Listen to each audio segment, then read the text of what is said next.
Proklamasi. Kami, bangsa Indonesia, dengan ini menyatakan kemerdekaan Indonesia.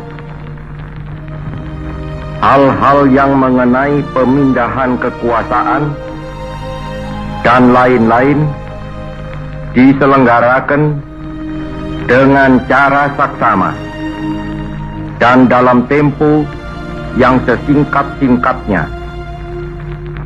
Jakarta, 17 Agustus 1945, atas nama bangsa Indonesia, Soekarno Hatta.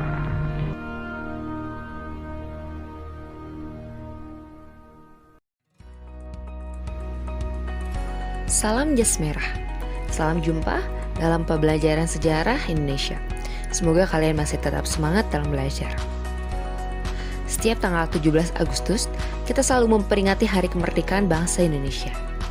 Tanpa kita sadari, negara kita telah mengalami banyak perubahan. Manis pahitnya perjuangan dan lika-liku dalam mempertahankan kemerdekaan.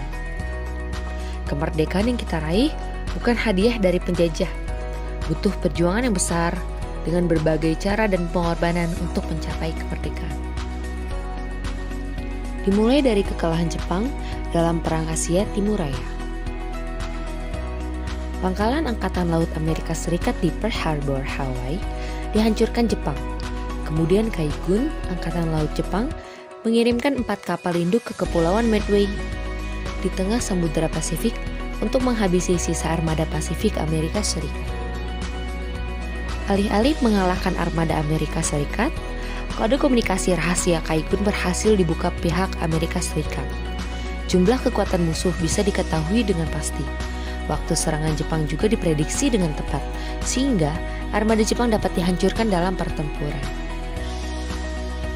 Hingga pada tanggal 26 Juli 1945, 3 pemimpin negara yang bergabung dalam sekutu yaitu Presiden Harry S. Truman dari Amerika Serikat, Perdana Menteri Winston dari Inggris Raya, Chiang Kai-shek dari Cina, melaksanakan konferensi di kota Potsdam, Jerman, menghasilkan sebuah deklarasi mengenai kekalahan Jepang yang kemudian dikenal dengan deklarasi Potsdam.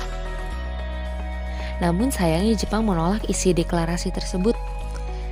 Lalu atas dasar sikap Jepang tersebut, Amerika Serikat menjatuhkan bom di kedua kota yaitu Hiroshima dan Nagasaki. Bom nuklir yang bernama Little Boy dijatuhkan di kota Hiroshima pada tanggal 6 Agustus 1945.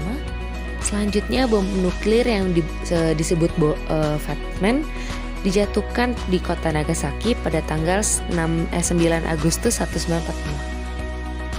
Pada tanggal 14 Agustus 1945 waktu Amerika Serikat, Jepang menyerah tanpa syarat pada sekutu dan mengakui deklarasi Potsdam.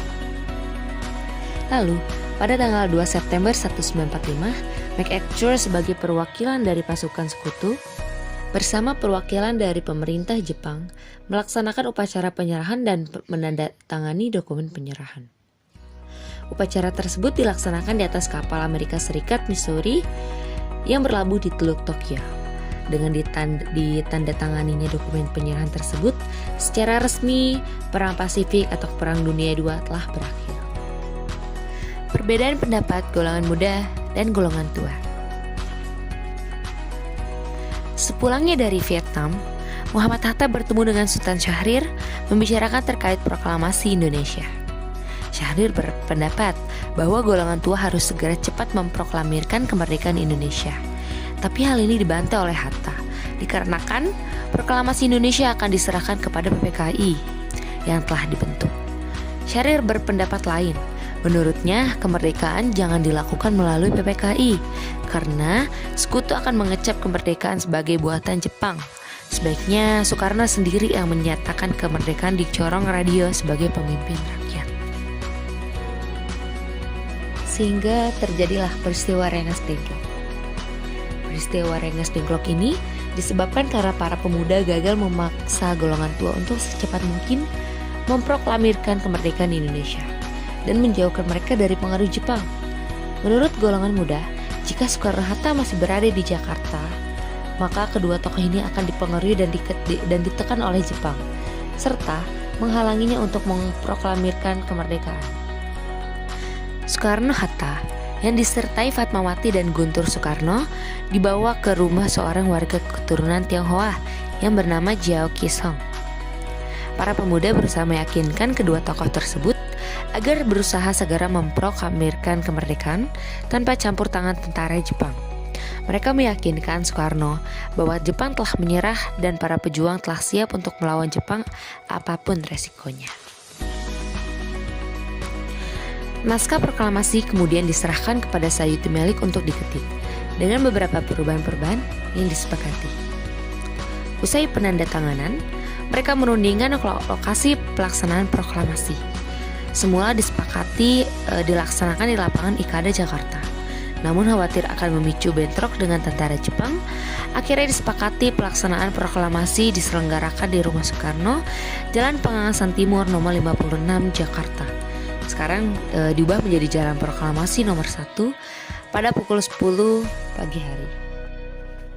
Lalu, pada pukul 10 pagi hari, pembacaan proklamasi dimulai. Sebelum membacakan naskah proklamasi, Soekarno terlebih dahulu menyampaikan pidato pengantar. Setelah membaca teks proklamasi selesai, Suhut dan Latif mengibarkan bendera merah putih. Pada saat bendera dikibarkan, semua yang hadir dengan spontan menyanyikan lagu Indonesia Raya. Peristiwa proklamasi yang dilaksanakan pada tanggal 17 Agustus 1945 tidak berlangsung begitu lama.